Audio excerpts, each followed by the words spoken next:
On this episode of the Insight Myanmar podcast, we're bringing you something special, a behind-the-scenes look at the 4th International Conference on Burma Myanmar Studies, held in August 2024 at Chiang Mai University's Regional Center for Social Science and Sustainable Development.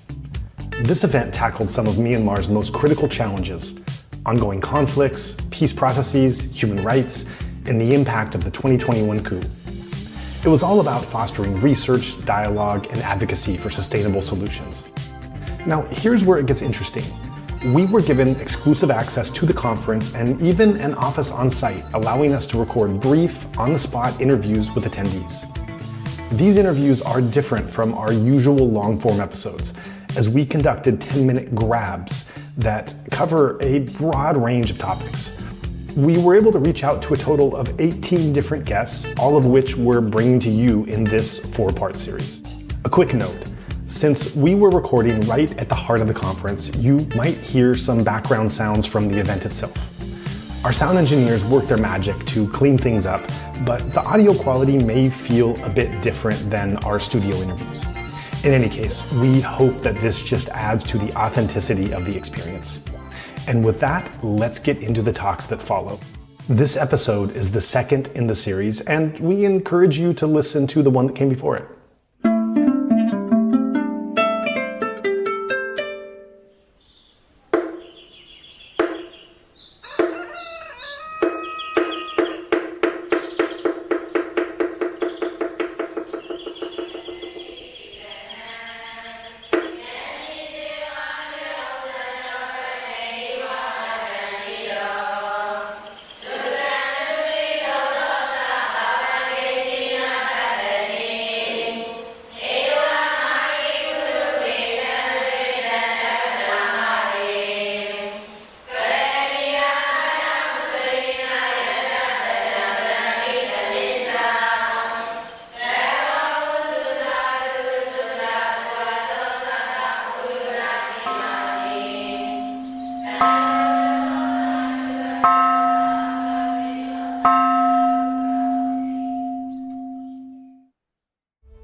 My name is Saijai. I used to be a Thai migrant in Myanmar, so I used to live in Myanmar for 6 years, and right after the coup, I moved back to Thailand. I helped started Myanmar Witness, so we are an organization that documenting human rights abuse in Myanmar using open source technology, which is the data that available online. And yeah, right now I'm also helping the group starting a new project called Stop Online Harm. During the time at Myanmar Witness, we see a lot of women who speak out against the coup, and activists and journalists has been harassed online, and that is the issue that I'm passionate about. When we talk to them, we see that a lot of them said that they suffer in silence. There's no support at the moment. There are some support when it's come to gender-based violence, when it's physical, but when it's come to online, there's no support. And they cannot talk to their family, they cannot talk to their friends, there's a lot of shame. So a lot of them suffer in silence. So what I wanted to do is to provide an online ambulance. So similar to an ambulance, right? So it's this services that they could reach out, and we provide technical support on how to remove the content. We provide mental health support and also documenting the case. So this is a very important issue, and I'm very glad that you've been able to join us for a short look into this, and hope that we can do a longer conversation later and have a couple of follow-up questions to learn more about what exactly is going on. The first question I asked you just before we started recording, but I'll ask you for the benefit of the audience. The kind of online harassment, doxing, threats, etc. Is this being seen against women mainly on the side of the military, or is it also happening on the side of the resistance? Both sides. So the issue that you mentioned is happening both sides with the military and also the resistance. On the military, we see that it's systematic. So it's actually, and it's happened more on Telegram. So on Telegram channel, you could see a lot of doxing that the military share personal information about the woman, their name, where they live, their identity, and share that on Telegram channel. And on the resistance side? On the resistance side as well. So when there's some woman who criticize what is the resistance side doing, that woman has been harassed both by men and women. That's what we've been seeing. Not the harassment, not just happening by men, but it's also happened by women as well. Women, doxing women. Exactly. Yeah. Now, another question I have, we just talked about if it's happening, how much on the military side and resistance side. Another way to look at it is how much is this online harassment and doxing happening against men who happen to speak out, and how much against women? Have you conducted any studies showing that all things being equal, women are more prone to the harassment? We have not done research on that, but from what we see, the harassment that target women is different from men. The harassment that target men is often target what they said, the ideas, and what have been done in the interview and the action. But the harassment that targeted women is often come because of their woman. It's because of what they wear. It's because of their personal life. It's because of who they're dating. So we can see different type of harassment. And also, these are the issue that's not just happening in Myanmar. I'm also doing research in Thailand, and I see this is happening in Thailand as well.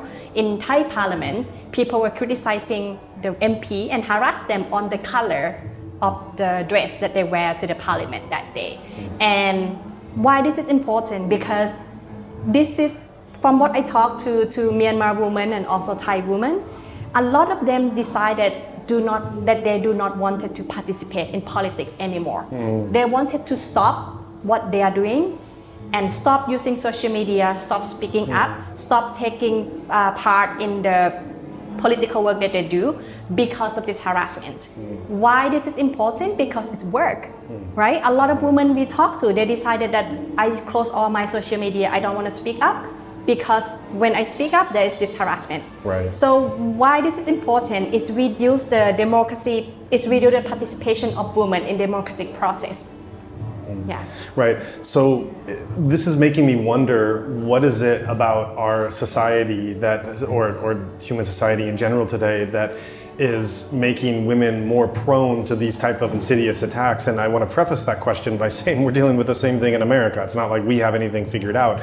You look at what it takes for a woman leader like Kamala Harris or Hillary Clinton when they would run for the highest office, and the kind of pressure and scrutiny and types of, well, they should have political scrutiny, but the kind of personal and appropriate scrutiny that they would have just because they were women that men were not subject to. So certainly this is not something we've really worked out in Western society either, and you're looking at Thai and Burmese society. But as someone who's studied this in such depth, I'm wondering if you have any reflections or insights into what it is in the nature of going after a woman in this way that you wouldn't go after a man in this way.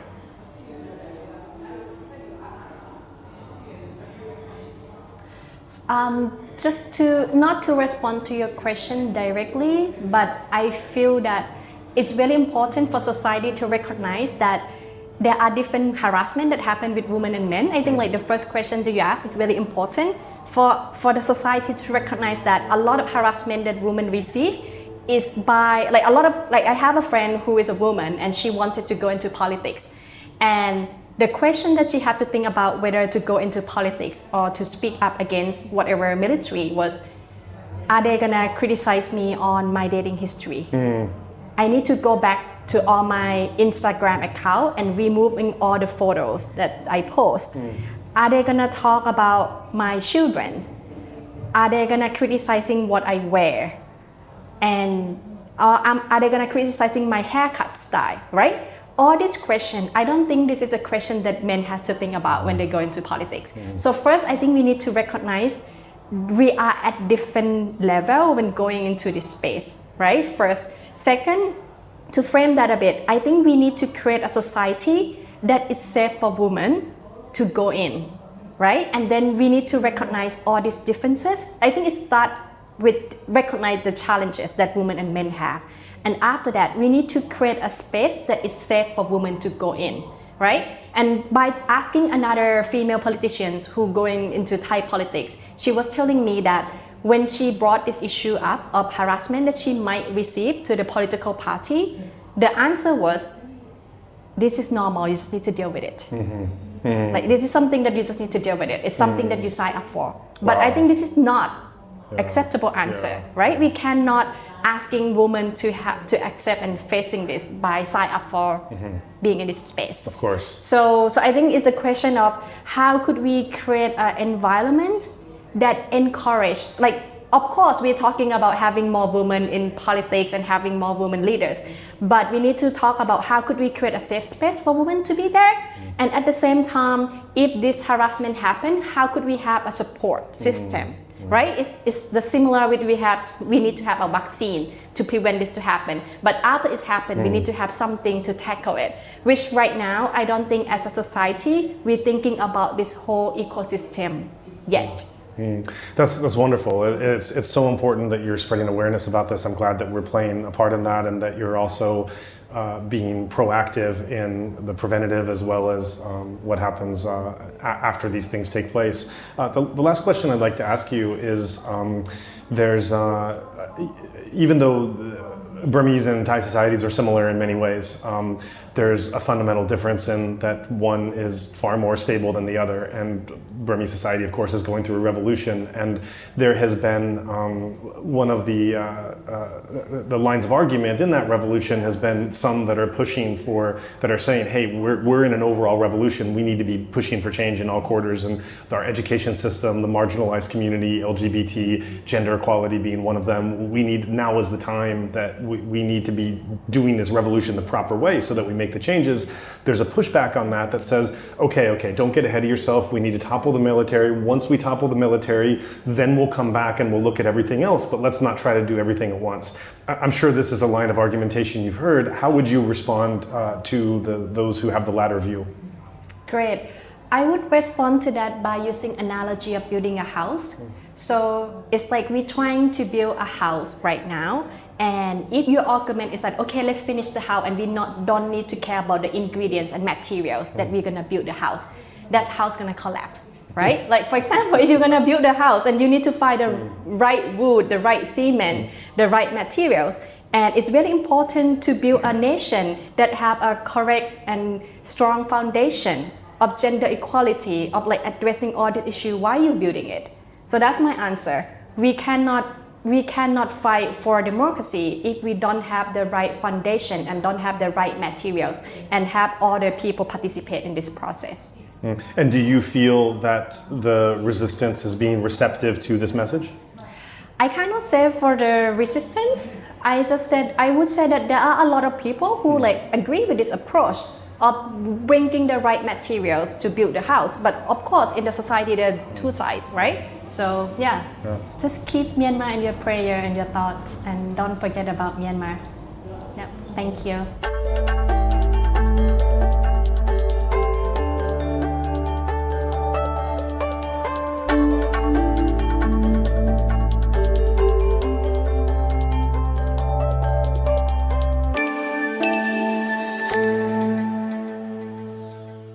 Mingalaba, saya Maru. I work with a network of organizations within Myanmar, from the outside of Myanmar. We support partners in Myanmar in terms of digital safety through support of Myanmar specialists. We provide information to our partners about do's and don'ts in terms of communication, how to behave in terms of checks, physical checks in Myanmar, in terms of digital communication, online safety, organizational safety. We run assessments with organizations, so the digital specialists can hint at weak points at organizations, may it be policies, may it be use of hardware, may it be software, to make sure our partners are as safe as it gets in this digital world. Because from experience, We know some of our partners are very smart, have really great, mostly younger people who are very tech savvy and can provide great digital safety for their own organizations. But sometimes people are pretty ignorant about digital threats, and we think their perception is, I don't see the threat, so there is no threat. But that's not true. It can be extremely dangerous if information leaks or if phishing emails are used because a manager staff is not aware of that, or whatever it is. So safety in the digital world is paramount for us. Another topic that's very important nowadays in working in this kind of environment is a safe storage of documents in cloud storage. A topic that we've been working on is proven scans of documents that later can be uploaded in a really absolutely safe way, so that in the end these documents, only the digital copies, but well documented, can be used for audited purposes, and the hard copies, the real papers, are not that important anymore, or in a worst case, where an office is raided or where anything goes wrong, these papers can even be destroyed. That's a huge step, but we found that very important to make sure organizations in Myanmar don't have to keep paper documents which are probably causing a danger for them. Yeah, I wish you all stay safe and stay healthy. If I could ask a follow-up question about the work you do, how much danger and risk do you find the partner organizations and individuals in Myanmar that you're supporting are in? There is a danger for all. That's my perception. So nobody can say, oh, I am fine, because we have seen that partners thought to be fine and all of a sudden it turned out they're not. Even if they try to be compliant or whatever, and they're not, of course, there are partners. It depends on the topics they're working and the areas they're working in, who know they are under great threats. Can you comment on how sophisticated you see the regime's ability to be able to jeopardize digital safety and put people at risk through their online methods? They just got better, to my knowledge. I think I'm not saying anything new if I say there's sophisticated support from the Chinese side coming right now. I refer to the Chinese firewall and VPNs not being available easily in Myanmar. And I think it's a challenge for local organizations and for their international partners to provide safe, paid VPN systems that can help partners to navigate the current situation. Because one thing I want to say, don't use free VPNs. They are not safe. They're absolutely not safe because basically you sell you pay with your information, and that can be extracted by the companies that run the VPNs, and that might be exactly the guys you try to avoid. Mm-hmm. Do you know more about what the Chinese are doing to support the Myanmar regime to be able to break into online spaces? They try to block any kind of software, all kinds of apps that provide digital safety. That is the case with safe VPNs. For an example, NordVPN, one of the best VPNs.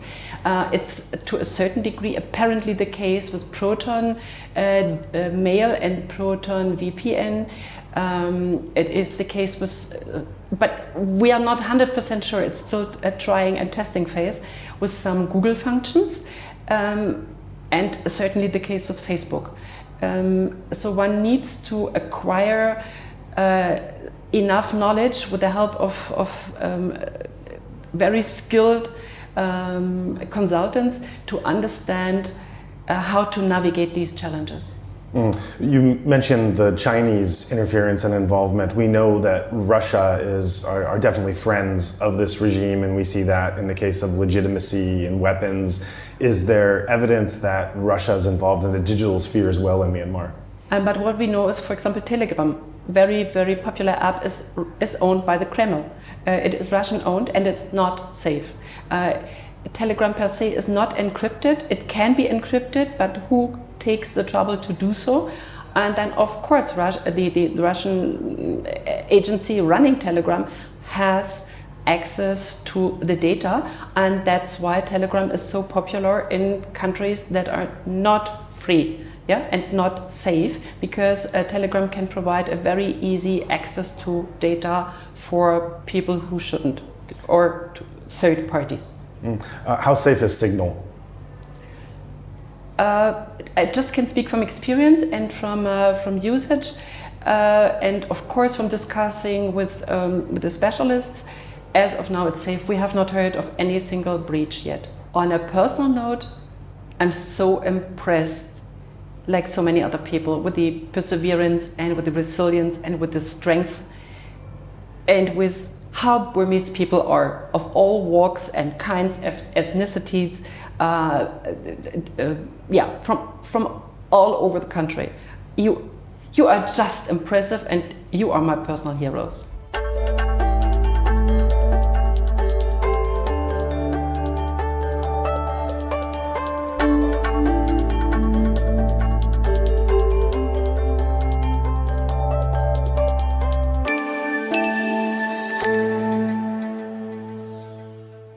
Good morning, everyone. My name is Arabella. I'm from Myanmar, and I'm still a medical doctor, and now I'm in the mental health support field, working as a mental health professional now. Yeah, previously, before coup, people have low awareness on mental health issues.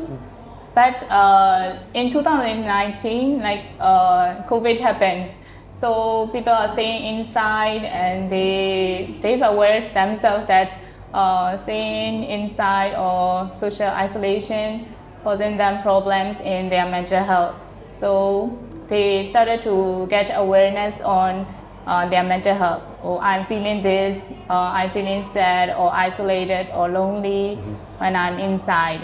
So at 2019, I think they got awareness on how to take care of their mental health well away from the people when they are isolated. So in 2021, after coup happened, previously people didn't notice that mental health awareness or how to take care of their mental health is really necessary for them, because things are going smooth, they can handle their stress level, but after coup happened, a lot of things are changing.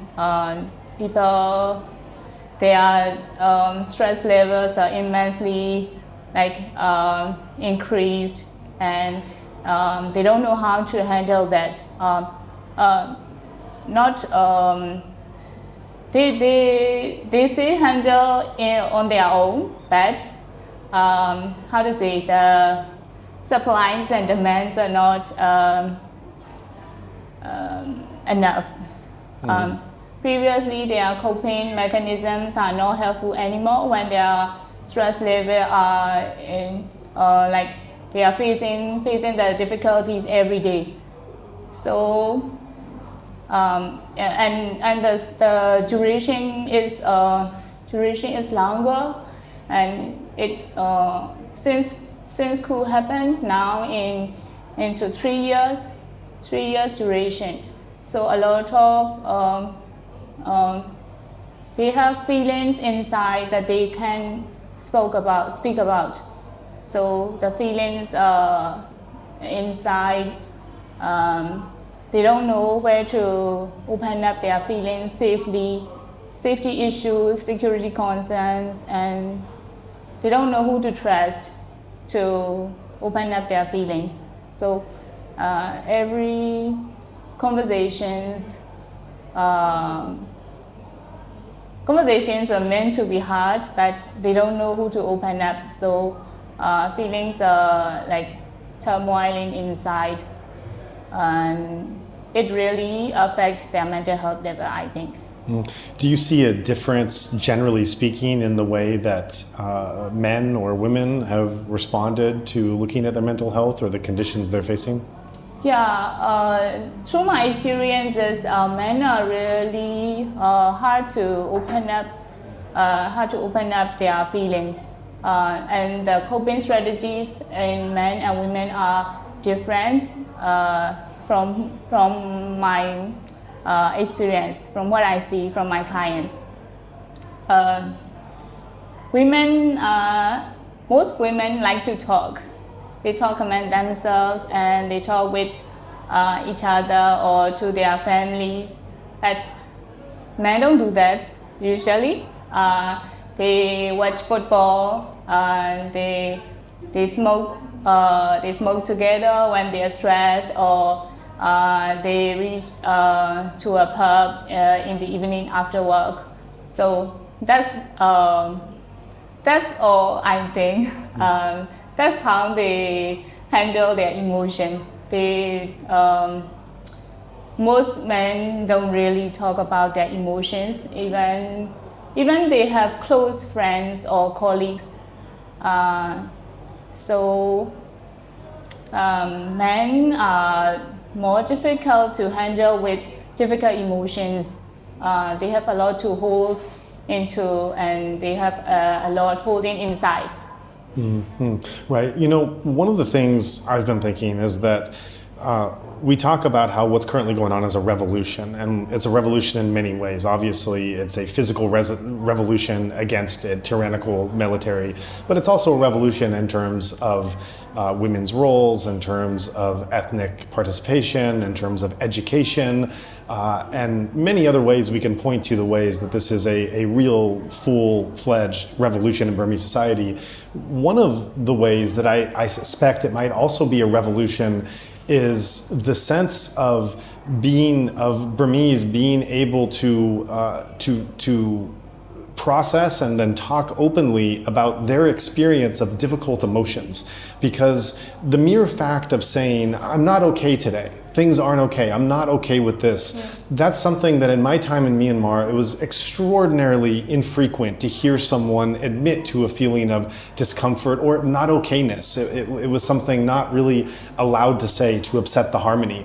And so I wonder, speaking to a mental health professional, do you feel that we're in the process of an absolute, a verified revolution when it comes to the acknowledgement and processing of internal feelings in how they come into social contexts and relationships? Sure, I believe that. For my personal experience, and I'm also a CDM doctor, CDM medical professional. So it's quite a journey to say. I have to handle with my difficult emotions myself, and it's even I'm a mental health professional, I'm reluctant to say that I'm not okay to even my close friends, because that might feel like a burden to hear for them. So I withhold my emotions, and I'm handling on my own, and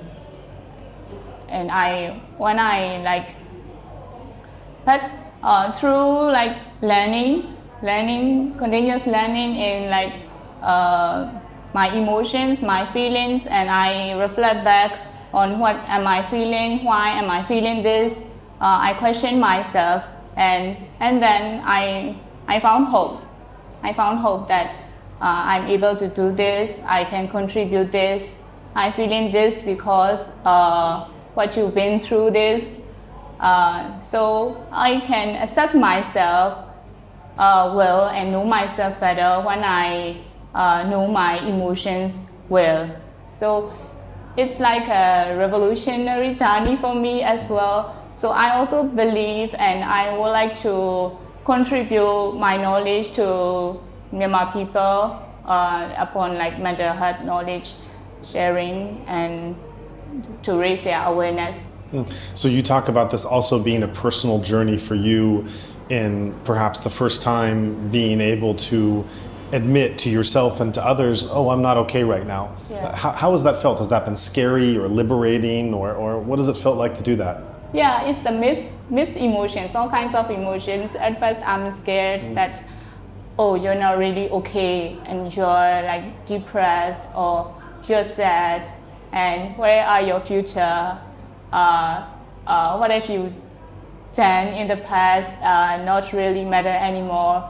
And after accepting all the difficult emotions, I feel liberated, like you said. I can accept this, and I found a new way, I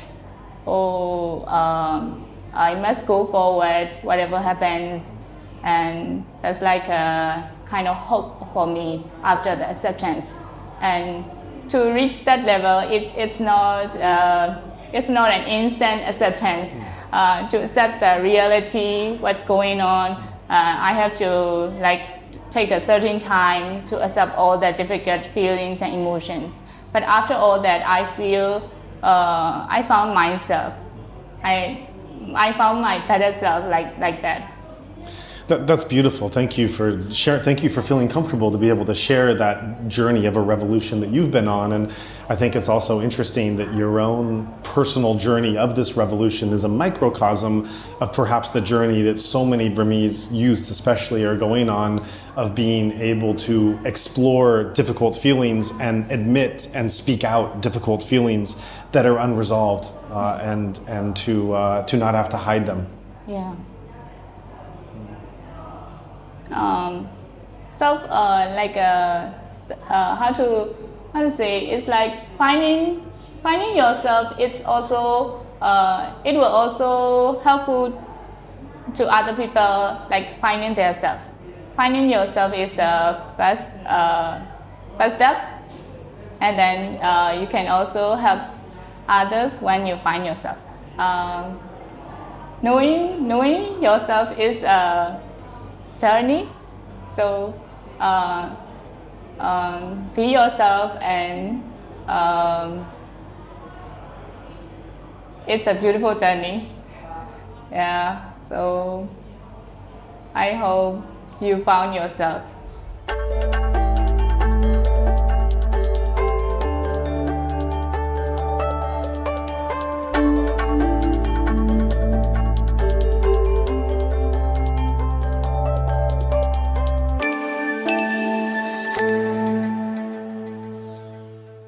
Cool, so I'm Joseph Anderson. I am 24 from London. I have been interested in Myanmar prior to the coup, so I think it was 2016 when I first went to Myanmar as a tourist, naively coming to Thailand for the first time, and a bunch of travelers telling me that you have to go to this untouched place which is going to be like Thailand in the next 20 years. So get in there now before it becomes saturated by the tourist economy, which obviously isn't true, and it's I think a common misconception. But at the time, that was something which was the mainstream narrative within the I think at least Western tourism, Southeast Asia field. So I hopped over to Myanmar, and it was just completely different from my 3 weeks in Thailand. And I was immediately fascinated. So when I came back to London, it was time for me to graduate high school and decide what I wanted to do for university. And that's where I thought, well, my only interest was in cultural studies and anthropology, from reading a lot of ethnographies at that point. So I decided to go to SOAS University in London. And on my first day, I met John O'Kell and Justin Watkins, the late John O'Kell, and the amazing Justin Watkins, of course. And they asked me what language I wanted to focus on if I were to do a degree in Southeast Asian studies. And I told John O'Kell that I was interested in doing Vietnamese, which he, I think, kind of smiled at, but said that, you've been to Myanmar. I know that you are interested in Myanmar from what you're telling me. Why don't you try and do a few classes? Because the script is very interesting. And he essentially tried to sell it. And I thought, okay, it wasn't necessarily my plan, but it was very spontaneous. And I think actually the very next day I attended the first Burmese class, which was amazing and super fun. And I had a lot of trust in John O'Kell and Justin Watkins, that they would really kind of invigorate me and inspire me in my interest in Southeast Asia and specifically mainland Southeast Asia. And it was really from that year onwards where my interest in Myanmar grew and grew and grew. And then of course, fast forwarding after graduating from SOAS, the coup happened, and while all my plans were to spend a year perfecting my Burmese in Myanmar, of course, COVID disrupted that, so I had to wait another year. And then when the coup happened, there was some talk early days that this would be a 6-month thing, a 1-year thing, and democracy would be restored. So I was playing the waiting game in London, and during that time I wasn't working, but I was actively listening to Inside Myanmar Podcast among other podcasts, and trying to get my hands on any information about what was happening in the country, as well as still practicing my Burmese. But obviously being in London is difficult to practice every day when you don't have people around you where you can speak it every day. So one of the things which was always being said in these podcasts was that you can go out and advocate to your local governors, and that was something which was I think particularly directed towards listeners in the US, and writing letters to your local state official or senator. And I kind of thought, well, this is an opportunity for me to get connected with some of the diaspora groups, Myanmar diaspora groups in London, and obviously you've got loads from Kachin groups to also Burma groups, among many others. And that's when I got connected with the Stars of Myanmar Friendship Club. And through them, we organized various fundraising campaigns, protests, and advocacy on social media, and also a lot of art and photography exhibitions around London. And I was able to get connected with some really amazing people, including Christopher Gunness, who was the BBC journalist during 1988. And it was at that time that we were organizing some campaigns in the summer, and some members from Stars of Myanmar Friendship Club said that you really should be going to Thailand, and that Chiang Mai is the place to be in terms of exiled Myanmar political activism, and also Mesa. And so my initial plan was to spend around 6 months in Chiang Mai and then maybe 6 months in Mesa. And it was while I was in Chiang Mai that I, on the first day of arriving, one of my colleagues from Stars of Myanmar Friendship Club said that there's this great organization called Exile Hub, and that you should get connected with Exile Hub. So I hopped over to Exile Hub's office, and it was very spontaneous. They invited me to kind of just get introduced, and I was very eager on working with them. And they said that they would give me a volunteer position, and they didn't promise anything, and they really wanted to kind of suss me out and see what I could do or what I could bring to the organization. And fast forward 2 years later, I'm still in Chiang Mai. I do go to Mesa on a regular basis. That's awesome, and I appreciate how the warp speed that your Burma experience has been. You're only 24, reference going there in 2016, from tourist to university student to language student to then going into academia, and then in the heart of the revolution in Chiang Mai and Mae Sot being the headquarters of the revolution, so to speak. So this has been a warp speed introduction to an incredibly complicated society and a complicated society in the midst of a transition which no one out there can really legitimately say they understand what's going on and where it's going. And so I wonder what, my question is not so much on the outside factors, but on the internal factors. How have you changed, and how have, as you've become more personally oriented on this journey with this relationship with Myanmar, how have you changed in this absolute warp speed process?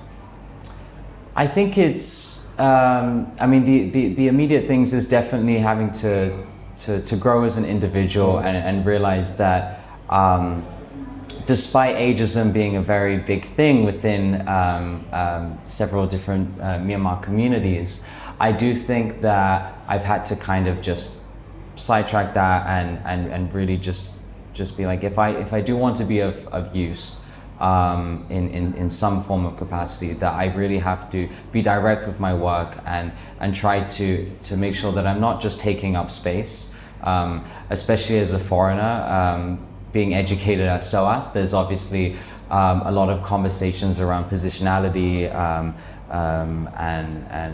where I'm coming from, and acknowledging and recognizing my privilege, and it's a continuous negotiation within myself, but also realizing that if I am taking up the space, how can I use it the most effectively, and is it something which is benefiting the people around me, the people that I love most dearly, which are of course my friends, my family, my colleagues, my community, and that's very much within the Myanmar conversation as well. So I think that is definitely one way of having to change, and realizing that despite being quite young and obviously very inexperienced, I mean, I'm learning every single day that sometimes when there's a will, there's a way, and I've definitely learned that from Myanmar activists who have definitely showed me that when there's a will, there is definitely a way, and trying to incorporate that both in my work life, my professional, my personal life. So yeah. So part of how you've presented yourself in relation to Myanmar has been this real awareness of outsider, and not just being an outsider, but the history of how outsiders have engaged with Myanmar. And this also relates to a conversation we had before this recording. So the last question I want to ask you is to request you to share something we were talking about just before the recording, and I'll set up the context of this and how it relates to what we were just talking about just now. And that's this, we were referencing how there can be a tendency among some foreigners or observers to want to silo and separate certain parts of the Myanmar experience and put these dotted artificial lines and barriers between things that in Myanmar are quite integrated.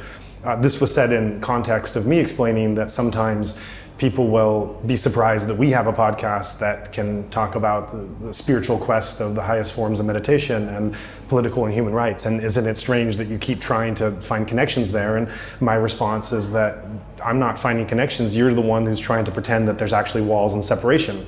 And these are being brought out of Myanmar and understood in separate boxes and containers in the West, which are artificial, and whichever container we separate it into, we miss the holistic approach of how it's contained in Myanmar. And that's the attention that I want to give, is not separating them according to our understanding, which, as we talked about in our conversation, also does go back to the British colonialists and how they tried to compartmentalize and understand things through their own approach. Yeah, I think it's coming from an outsider perspective of really trying to understand Myanmar from the very beginning, and that started from when I hopped off the plane in Yangon, and even just, I remember 2016 walking down the streets of Yangon and also around like Sule Pagoda and seeing all these blood stains everywhere. And I thought, oh my God, this is a crazy place. I don't know why I've decided to go to Myanmar. Like, it's so different from Bangkok, it's so different from Thailand. I went without my parents knowing. I didn't inform my parents I was in Myanmar. And it took me only a few days, it took me a couple days to actually realize that, oh, this is not blood on the floor, it's betel nut. And actually having to educate myself on what betel nut was. So that was really just immediately just a clear shock from me. And then also at university, trying to understand Myanmar and Myanmar culture is really, the way that it was taught at SOAS was, I do appreciate it, was really trying to plant seeds and letting you decide where you want to focus on and how you want to make sense of Myanmar. And I remember one professor introducing me to the religious system within Myanmar. And the common narrative is that Myanmar is Theravada Buddhist. And Theravada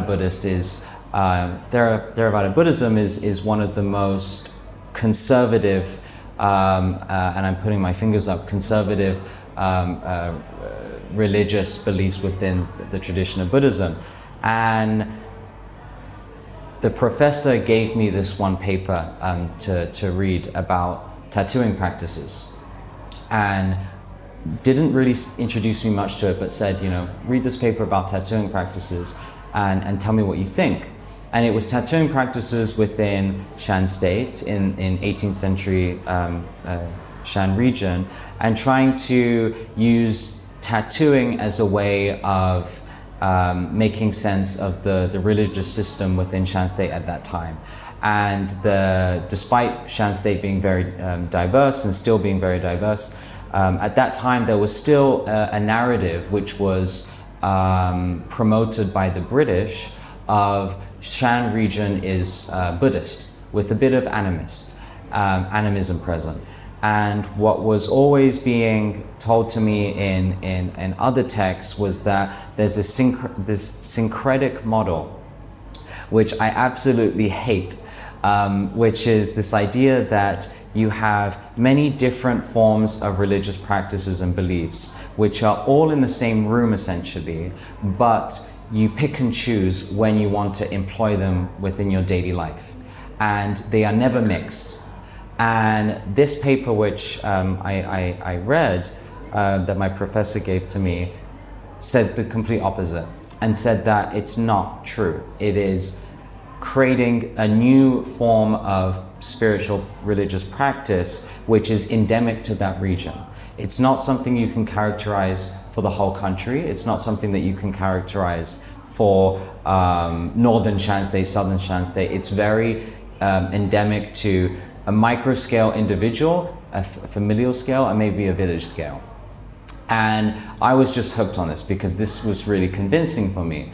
And I started to focus on tattooing practices within Shan State within that time period. And I was reading this one post-colonial theorist called Homi Bhabha, who has this theory on hybridity. And hybridity is essentially this idea that, very much like syncretism, there's many different parties at play, but what ends up happening is that they all combine to make this hybrid identity. And I thought this was a great theory to employ within understanding tattooing practices and more broadly religious practices within certain villages and regions within Shan State in the 18th century.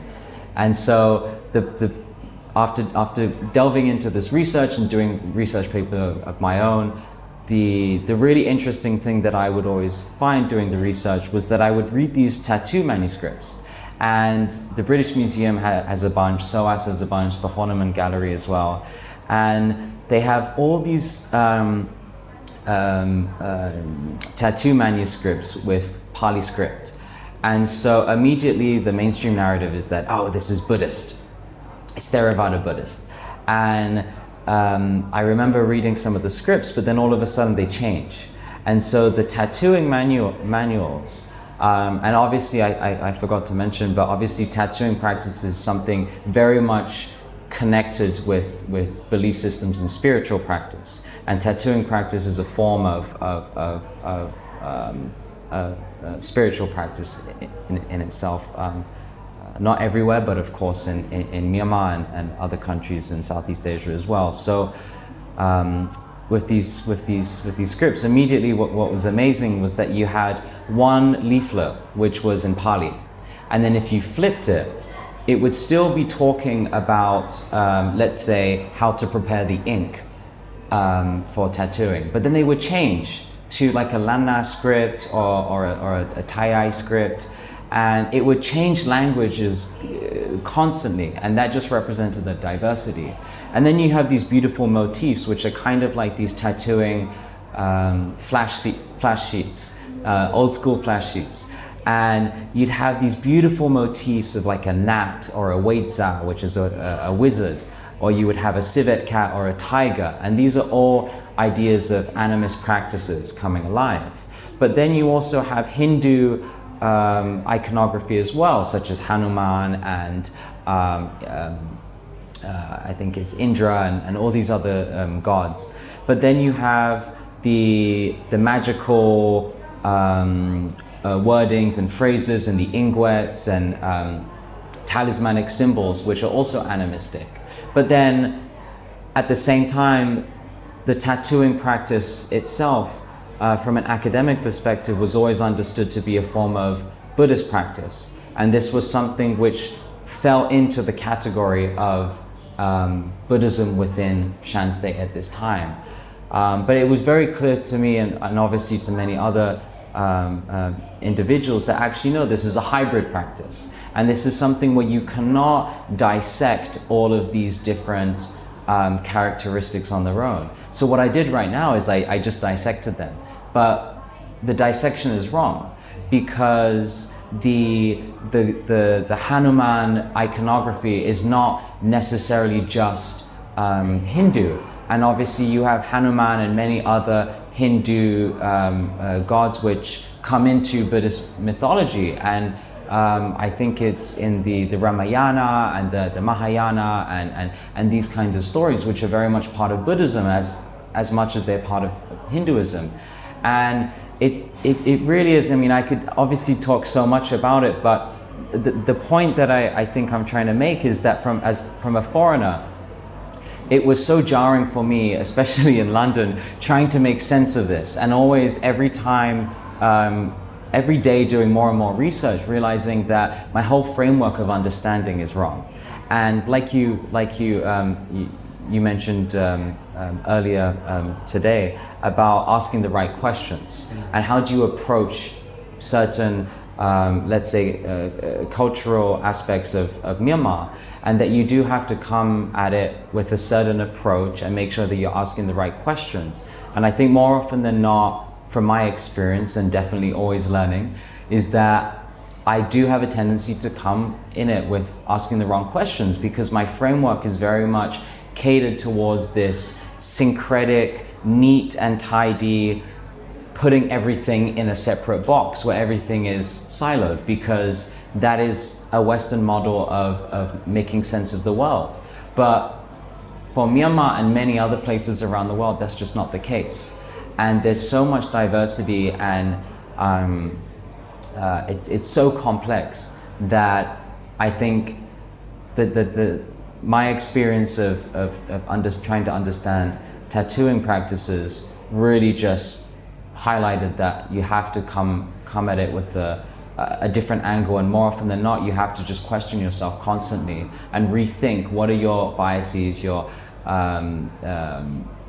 what kind of predetermined factors do you bring into it, and that definitely, I think, has informed continuously my time in being in Thailand and working with within the exiled Myanmar media activism space, is that you know, it can be great, especially when you're talking to international actors about Myanmar, because I can maybe, let's say, be on the same playing field and try to share some complicated information in a simplified way to, let's say, a Western audience. But at the same time, it's wrong, and it's not correct, and it might be useful, but it's not factually accurate.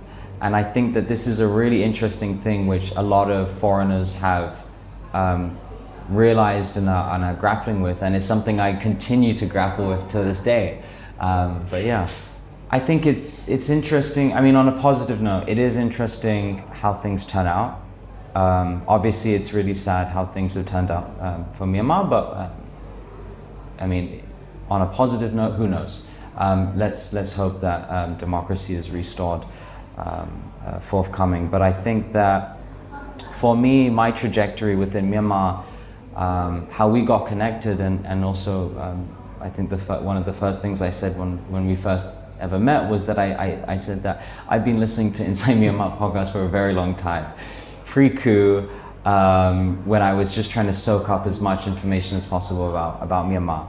And at that time, Inside Myanmar was very much focused on specifics of Buddhist practice and meditation practice. And this was something I was not familiar with whatsoever, but I would continue to listen to the podcast just to get any information in English language about Myanmar. And my trajectory is it's interesting how fast forward several years, and with political turmoil and terrible degradation of human rights in country, I think it's interesting how we have ended up meeting in Chiang Mai.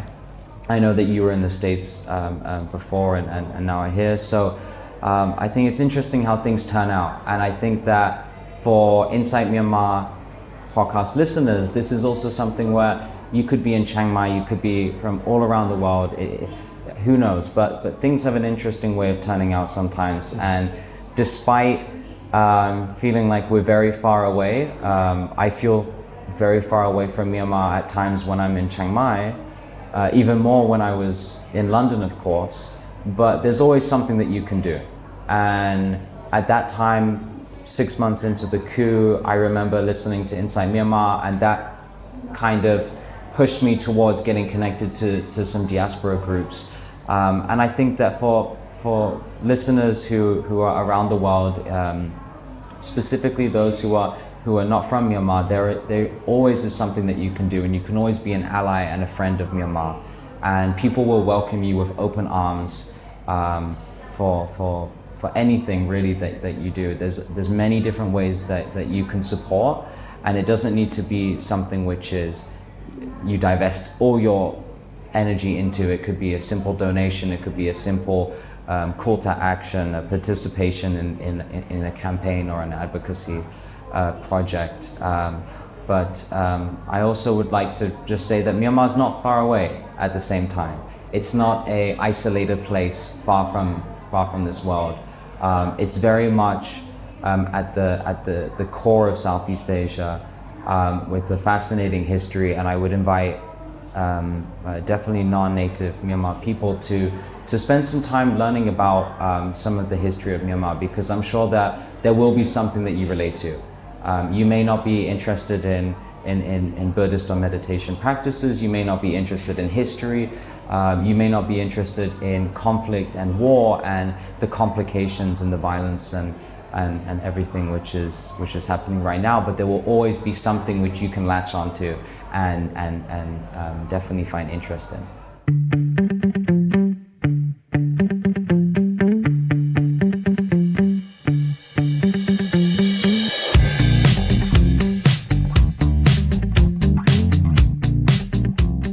Many of you know that in addition to running the Insight Myanmar podcast platform, we also formed a nonprofit, Better Burma, to respond to the terror that the Burmese military has been inflicting on the country and its people.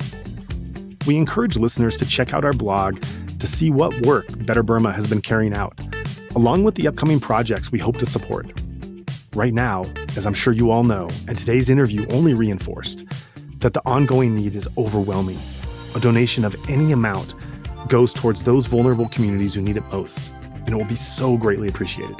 If you would like to join in our mission to support those in Myanmar who are being impacted by the military coup, we welcome your contribution in any form, currency, or transfer method. Your donation will go on to support a wide range of humanitarian and media missions, aiding those local communities who need it most.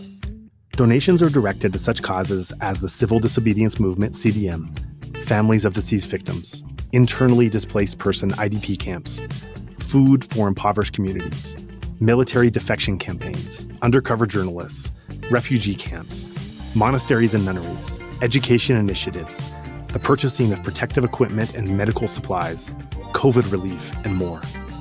We also make sure that our donation fund supports a diverse range of religious and ethnic groups across the country. We invite you to visit our website to learn more about past projects, as well as upcoming needs. You can give a general donation or earmark your contribution to a specific activity or project you would like to support, perhaps even something you heard about in this very episode.